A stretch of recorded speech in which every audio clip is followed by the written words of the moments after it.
Oke, assalamualaikum warahmatullahi wabarakatuh. Raden Wising lagi kembali untuk rekan-rekan. Nah, saya minta maaf di breeding breeding part 1 saya melakukan kesalahan ya. Kesalahan editorial. Female itu ditulis di situ adalah jantan, terus male adalah betina, itu ketuker ya. Sorry, saya ngantuk berat mungkin waktu itu. Jadi pada saat ngeditnya sampai salah. Oke, kita mulai dengan bismillahirrahmanirrahim.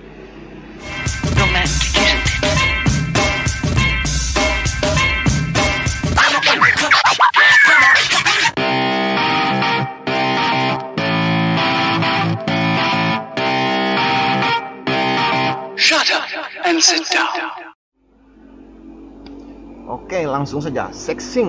Nah, ini adalah yang ditunggu nih. Mengenali jantan atau betina. Ini cukup rumit ya, banyak referensi mengenai ini. Ada yang dari bentuk dari lubang tempat keluarnya sperma ya, atau lubang kelamin, dan juga bentuk kepala, ukuran bentuk kepala sampai bentuk bibir. Ada yang mengukur jarak antara bagian depan sampai ke batok kepala kali ya. Macam-macam. Kalau saya merangkum semuanya ya, jadikan satu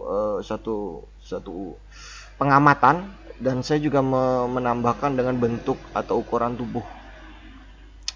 Nah, ini adalah salah satu jantan yang saya gunakan. Terus, nah ini betinanya yang merah ini. Ini size-nya mereka semua saya gunakan yang 60 cm ya, kurang lebih ya. 50 waktu itu saya ukur 58 sampai 60. Dua-duanya sama. Kurang lebih ukurannya kurang lebih. Jadi 55 sampai 60 itu masih yang ideal. Jadi akan lebih mudah dengan usia yang ideal ya. Kita membaca dari size. Kalau dia size 55 sampai 60 itu lebih mudah kita mengamati atau menilai identifikasinya apakah ini jantan atau betina.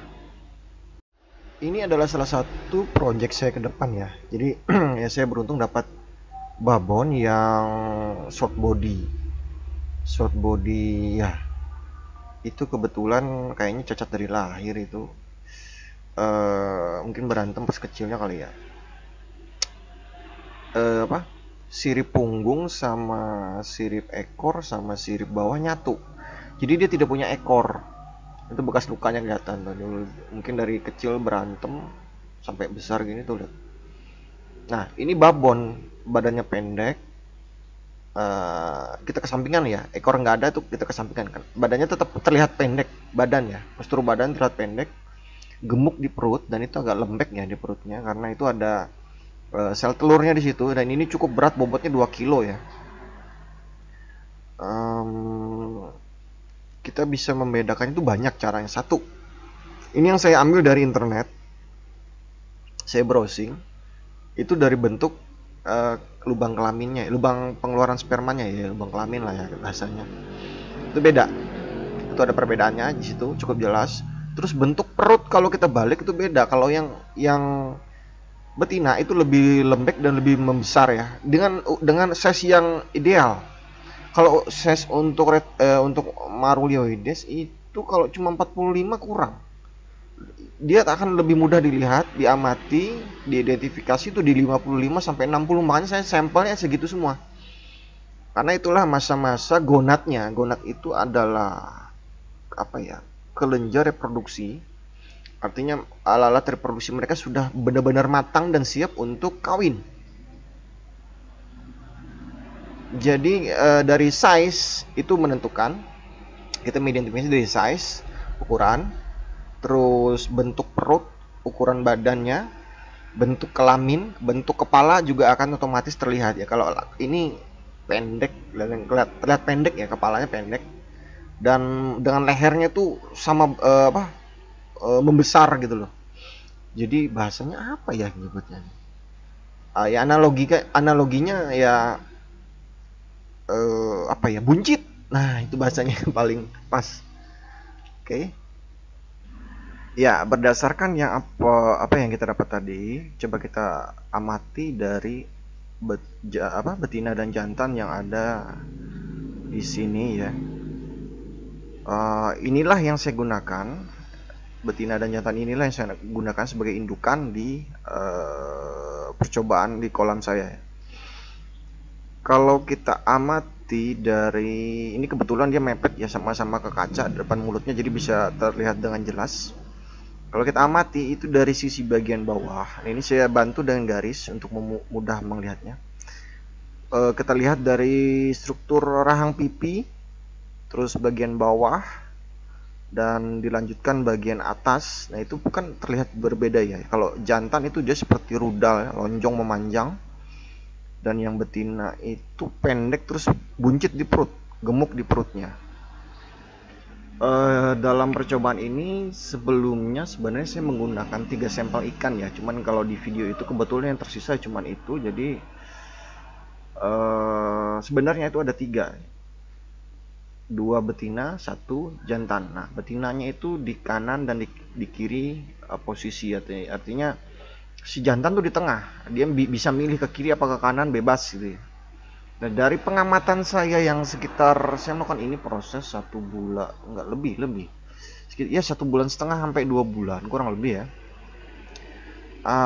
Dengan porsi makan yang sama, jadi bentuk badan itu kan kalau dengan porsi makan yang sama lebih ideal ya, masing-masing terlihat. Khawatirnya kalau terlalu banyak yang di jantan makan dia ikut gemuk gitu, makanya porsi makan sama supaya dia konsisten kita mengamatinya, membedakan jantan dan betina. Nah selama itu kebetulan hanya 2 ini yang interaktif. Kalau yang di sisi sebelah kanan itu yang jantan di tengah, dia sama-sama memisah, sama-sama menjauh gitu loh, kayak ya moh aja gitu ya, nggak cocok lah bahasanya mah. Jadi yang jantan ini dengan yang sebelah kiri betina, nah ini yang lebih interaktif. Jadi hasil pengamatan saya, sayang sekali saya minim ya foto-foto sama videonya yang lebih banyak, karena saya tidak ya jujur saya awalnya nggak yakin, ini trial and error ya, saya tidak tahu apakah ternyata berhasil, dan akhirnya saya perlu waktu untuk mencari datanya ini ya, ngulik-ngulik foto-foto lama, video lama, dan yang ya sebatas ini yang bisa saya temukan. Jadi ini yang bisa saya jelaskan. Setelah 1-1,5 bulannya saya amati, itu saya menyiapkan sebuah tank. Nah, tank ini sebenarnya sih untuk ini ya, untuk biotop. Cuman karena saya sudah melihat itu 2 ikan itu mepet-mepetan, di split oleh kaca dan interaktifnya bagus, saya kira ini sudah saatnya yang tepat untuk diuji coba dalam tank keduanya. Nah, kebetulan tanknya ini penuh dengan pohon-pohon ya, besar kanan dan kiri, jadi itu cukup mengganggu aktivitas mereka untuk pairing. Akhirnya bonyok-bonyok juga tuh, hancur juga, nabrak-nabrak. Tapi ya udah terlanjur ya, baru gimana lagi. Setelah saya masukkan itu, saya mengamatinya itu berhari-hari ya. Sebenarnya saya punya filenya, cuman kebetulan di masa ini itu masih ingat. Nah itu bukannya saya promosi, itu kebetulan waktu itu saya mengirim ikan buat Kang Onsa kalau nggak salah ya, Kang Onsa sama Bos Hari. Halo Kang Onsa, itu masih ingat nggak itu berapa lama ya? Udah hampir setahun yang lalu kali ya. Ya mungkin hampir setahun yang lalu. Jadi ini sudah lama guys, jadi udah lama sekali. Prosesnya bertahap, dan Anda bisa perhatikan di situ itu adalah aktivitas si jantan ya, yang sedang mencari betinanya yang sembunyi di balik kayu, karena mereka hajar-hajaran terus tuh siang malam. Sayangnya file video itu pada saat saya mengamati, saya kebetulan ganti handphone, dan itu filenya lamanya itu ada di handphone yang dulu gitu. Begitu kemarin saya coba buka-buka lagi, ternyata sudah dihapus sama anak saya. Kebetulan saya kasih ke anak, sama dia udah ganti game semua. Aduh kacau. Ya mohon maaf, cuman ini yang bisa saya bisa ungkap. Nah di sini di proses pairing ini ada satu adegan, ada satu kejadian yang tidak sama dengan kejadian-kejadian sebelumnya. Jadi patut diketahui, saya melakukan uji coba ini pairing, ini adalah yang ketiga kalinya. Yang pertama gagal karena masih terlalu muda ya, karena saya juga masih belajar. Maksudnya usia ikan masih terlalu muda, sekitar size ukuran 45 cm ya. Jadi mereka nampaknya belum siap untuk pairing, belum siap untuk kawin. Jadi ini logikanya sama kayak kita, kalau masih muda kan belum siap untuk nikah, beda dengan kawin yang asli yang sebenarnya. Jangan dianalogikannya negatif ya, awas. Itu para laki-laki susah kalau dengar istilah kawin. Jadi sama kayak kita, kalau masih baru-baru dewasa kan masih belum siap untuk nikah, jadi ogah gitu. Nah, yang ada apa? Jadi berantem aja, akhirnya hancur, ikannya rusak. Udah, itu percobaan pertama saya, gagal. Karena saya tidak tahu usia yang ideal seperti apa. Nah, percobaan yang kedua yang saya lakukan itu juga gagal. Nah, itu hanya membentuk sebuah flaring aja, berantem aja, hancur semuanya. Nah, yang ketiga ini ada satu bentuk flaring juga ya, berantem, tapi ada satu adegan yang tidak sama dengan yang dua sebelumnya. Nah, inilah bentuknya. Jadi mereka berdua ini setelah ajar-ajaran plak, boom, setelah itu dari jauh semacam adu banteng, yang betina di sebelah kanan, yang betina sebelah kanan, jantan sebelah kiri. Dari jauh itu langsung nubruk keduanya, plak, langsung lengket, bunyinya keras sekali dan diam. Selama 1 menit mereka diam seperti itu, seolah-olah kejang, dua-duanya seperti itu. Di saat yang sama kebetulan tiba-tiba datang teman saya ini. Datang teman saya, dia ngelihat, terus dia bilang, itu apa-apaan kamu nonton ikan berantem kayak gitu, itu mau mati nanti yang betinanya, rahangnya soalnya dikunci sama yang jantan, itu bisa patah rahangnya, takutnya betina mati gitu kan. Waktu itu kan saya ngeblank, nggak ngerti apa-apa, jadi cuman mengamati apa iya gitu loh. Setelah itu baru, setelah kejadian itu saya amati ada mungkin 3 kali ya kejadian itu, 1 menit tuh diem gitu 1 menit. Setelah itu saya berpikir, mungkin iya kali ya, mungkin ini bukan proses yang sebenarnya. Akhirnya saya lerai, saya pisah, saya angkat, saya pisah mereka. Nah, inilah momen yang saya sesalkan, kenapa nggak dibiarin aja. Ya karena dulunya awal saya nggak tahu kalau ini berhasilnya seperti ini polanya. Dan setelah saya lerai, saya benahin satu-satu, maksudnya yang jantan itu masih utuh ya, masih bagus badannya, nggak terlalu banyak rusak. Nah, yang betina banyak rusaknya. Akhirnya saya karantina sekitar 2 minggu ya. Setelah 2 minggu sudah mulai bagus, sudah mulai bersih badannya, sudah mulai recovery, baru yang betina saya masukkan ke kolam. Itulah yang kejadiannya. Yang jantan tetap saya pertahankan sembari melihat kondisi atau mengamati yang betina. Selama beberapa minggu ya, setelah saya pindahkan ke kolam, yang betina itu saya amati, saya kasih makan, ada respon. Saya kasih makan, itu ada respon, dia mau makan dan tanda-tanda kehidupan ya, artinya ikannya sudah mulai pulih normal. Nah, di saat yang saya nilai tepat, baru saya masukkan yang jantan. Jadi ada selang waktu beberapa, katakanlah sebulan ya, kurang lebih sebulan. Saya juga menunggu airnya yang pas. Waktu itu air sudah berubah jadi hijau, atau dulunya pernah saya mendengar istilah dari kawan itu yang sudah breeding ikan, tapi bukan ikan ini, ikan yang lain, ikan gabus kalau nggak salah. Pada saat air itu, kalau misalkan ada satu betina ya di dalam satu kolam, itu pada saat dia siap untuk dibuahi, itu tanda-tandanya airnya itu agak berbau lendir, bau amis, bau lendir, bau amis guys. Jadi dia siap dibuahi. Nah, waktu itu air kan awalnya bening ya, bersih aja, bening gelap gitu. Nah, tiba-tiba air berwarna hijau semua, kayak berlumut dan bau-bau nggak nyaman, bau amis. Nah, saya coba masukkan itu yang jantan ke kolam. Setelah saya masukkan ikan yang jantan ke dalam kolam, saya melakukan pengamatan ya. Setiap hari saya kasih makan. Itu awalnya ya masing-masing, masih satu si jantan aja yang kelihatan. Saya sempat awalnya berpikir, wah mati pula ini yang betina, yang dihajarnya pula nih. Dalam waktu sekitar seminggu baru terlihat si jantan ini sama betina bareng gitu ya. dia ada betina itu biasanya posisinya di bawah, jantan yang di atas. Jadi jantan yang lebih agresif, eh, betina yang di bawah. Nah itu udah mulai gandeng, begitu dikasih makan kelihatan kepalanya. Cuman karena air saya warnanya hitam, jadi nggak begitu terlihat jelas ya, mungkin bisa terlihat bayang-bayangnya.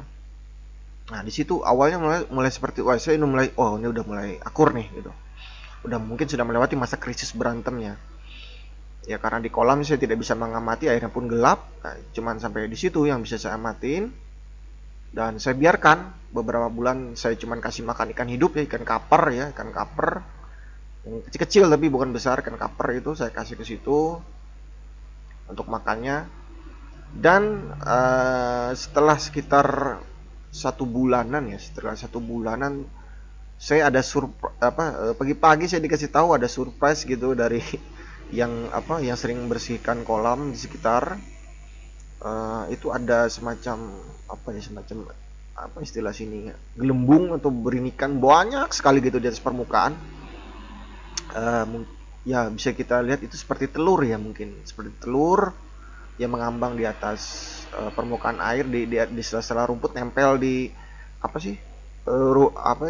rumput itu ya, akar serabutnya nempel-nempel di situ, dan cukup banyak. Ya, jadi prosesnya dari telur dalam beberapa hari ya, mungkin 3-4 hari itu menjadi larva.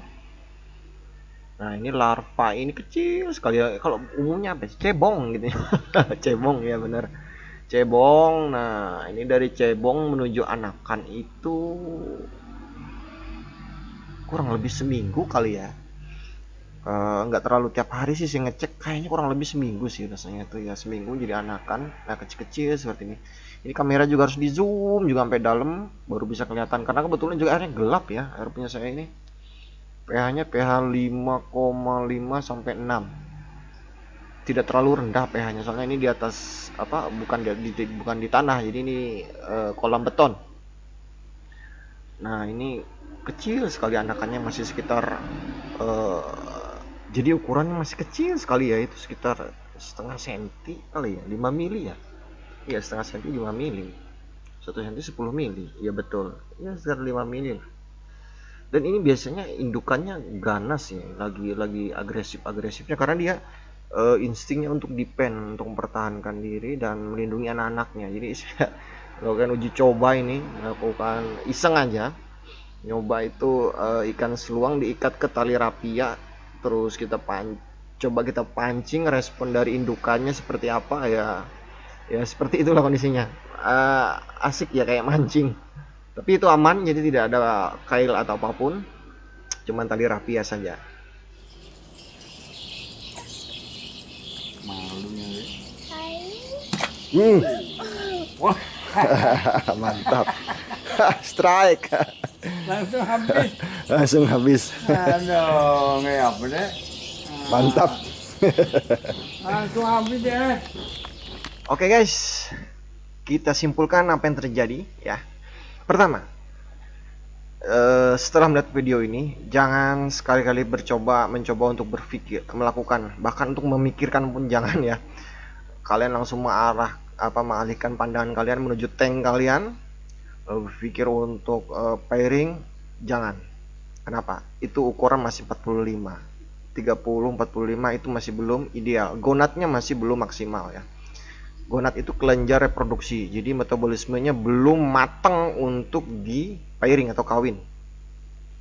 Jadi kalau kalian ingin breeding, itu harus babon yang benar-benar yang 55 sampai 60 cm ya, 2 kiloan beratnya. Itu harus besar. Satu. Kedua, proses ini panjang sekali ya. Jadi tidak semudah itu proses ini. Ada sempat teman saya juga yang memotong saya pada saat itu tuh, yang pada saat mengamati ikan, lalu dia menyuruh melepas ikan itu, melera ikan itu. Dia juga sempat memberi saran kepada saya untuk, kenapa kamu nggak coba untuk ikan yang tangkap di indukan yang tangkap di alam, terus ada anakan, dicoba untuk dimasukkan dalam tank. Saya bilang pada saat itu mungkin iya dia bisa bertahan anakannya, tapi setelah itu belum tentu dia mau beranakan lagi, tidak mau reproduksi lagi, belum tentu. Kenapa? itu sudah beda alam. Kalau kita memindahkannya dari alam pada saat dia membawa anakannya, indukannya lengkap, kita pindahkan ke dalam kolam, itu belum tentu jadi lagi untuk musim depan. Dan kita tidak mendapat pelajarannya seperti apa. Kalau begini kan kita detail ya, dari awal sampai dirunut sampai terakhir. Nah, itulah yang saya coba terapkan, makanya itu prosesnya panjang sekali, dan saya mudah-mudahan ilmu ini bisa diterapkan yang lain. Dan jangan coba-coba memaksakan pairing ya. Kalau memang dia tidak cocok, jangan. Ikuti langkah yang pernah saya lakukan. Proses pairingnya, jadi 2:1, 2 betina 1 jantan diolah seperti itu untuk memudahkan. Dan jangan lupa mengenali untuk sexing, itu kan sudah cukup jelas tadi ya. Banyak metode, banyak cara yang bisa kalian terapkan. Dan jangan terburu-buru, ini sulit ya. Bayangkan kalau mengawinkan 2 orang manusia, misalkan ini analoginya manusia, belum tentu cocok kan, tidak sembarangan langkahnya, harus pelan dan sabar. Terus yang berapa, yang ketiga, ternyata misteri ini terpecahkan sudah. Proses kawin Channa Marulioides itu sama persis dengan Channa Gachua. Baru nyadar ya, saya pun setelah ini baru menyadarinya, ini sama persis dengan Channa Gachua. Hanya kebetulan saya tidak ada Channa Gachua di sini, jadi tidak bisa mengcompare ulang.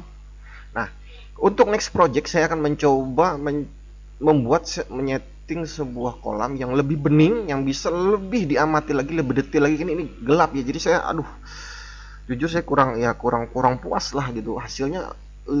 Kurang lah, tinggal dikit lagi gregetnya. Jadi saya ingin menghasilkan yang bening, dan akan saya coba di dalam tank yang hampir berhasil waktu itu, dan ternyata berhasilnya di kolam ya, tidak masalah, yang penting itu oke. Dan akan saya coba lagi di dalam tank atau menggunakan tetap kolam tapi dengan kondisi yang lebih bening airnya. Progres ya, project lagi ke depan, mudah-mudahan ini berhasil ya, doakan saya saja ya. Dan buat kalian guys, misterinya sudah terpecahkan, prosesnya persis seperti Channa Gachua. Oke, silahkan mencoba buat kawan-kawan yang ada di sana. Ikutin proses boleh, ikutin yang seperti yang saya sudah contohkan, ataupun menggunakan metode lain silakan. Dan mudah-mudahan ini bermanfaat. Kurang lebihnya terima kasih. Saya mohon maaf apabila masih ada kekurangan. Assalamualaikum warahmatullahi wabarakatuh.